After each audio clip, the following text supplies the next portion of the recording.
Thank you to EA for the opportunity to play this wonderful game. I'd like to introduce you today to a game called Tales of Kenzera, Zau, named after the protagonist. It's an absolutely stunning game. The visuals were very eye-catching. The level design elements felt really nice. And as I was going through each area, I'd stop and sit and look for a minute because they did a really good job. And the musical score complemented the backdrop perfectly. All in all, traversing through the game, it was a beautiful time and well worth the experience. The game has a mythical setting inspired by Bantu tales, and that's reflected in the combat, with your attack being the sun and moon mask dance, and your enemies using spirit armors, as well as themselves being spirits. As for the spirit armor, it's very much a tried and true gameplay loop, where you have to use the color of your attack to match the color of their shield to break it, so you can actually do damage to the enemy. And I think the enemy design was really interesting. I love the idea of using the sun and moon mask dances in tandem together. To be fair, I didn't really care for how the combat played out at certain points. Aiming with your special attack kind of felt a little clunky, or whenever you had to shoot someone in like the air. Personally, I like to be able to run, move, and aim and shoot and kind of keep that flow going. It kind of felt weird to kind of have to stop midair with my jump, aim, and shoot at the same time, and kind of like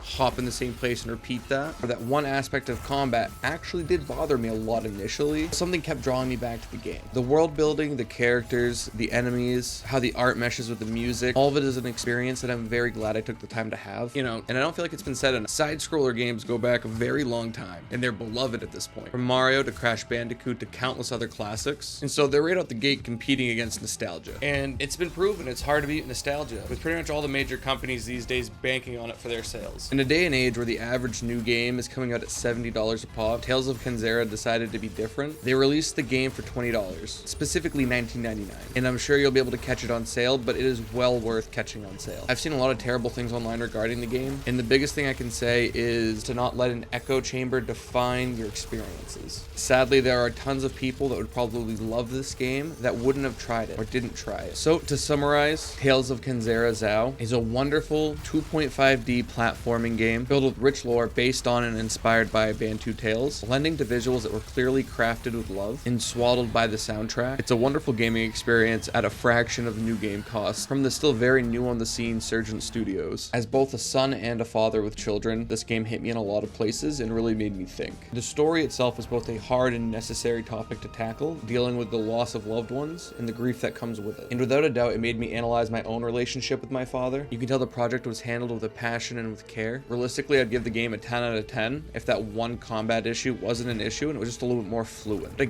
again, it's hard to even say anything with this being their debut game, and with them managing to smash both the graphics and the compositions out of the water. Something that to this day AAA titles from established studios struggle to do consistently. I don't understand why everyone's so harsh to a EA original debut title from a studio that actually did a lot of really good work when we have AAA fully funded, supposedly blockbuster titles and studios consistently putting out Duke piles, games flopping left and right. The industry definitely needs some new eyes, some new hands, some new mouths to tell tales. It's on PlayStation 5, Xbox X and S, PC on Steam, Epic, and EA, and then on the Switch too. And for people who especially like a challenge, there are a ton of hidden secrets and collectibles throughout the game levels, and usually hidden behind some ridiculous obstacle course, at which time the game becomes a rage game instead of a platformer. I think this is a really unique entry into the action-adventure platformers, and I honestly can't wait to see what the next game coming from Surgent Studios is.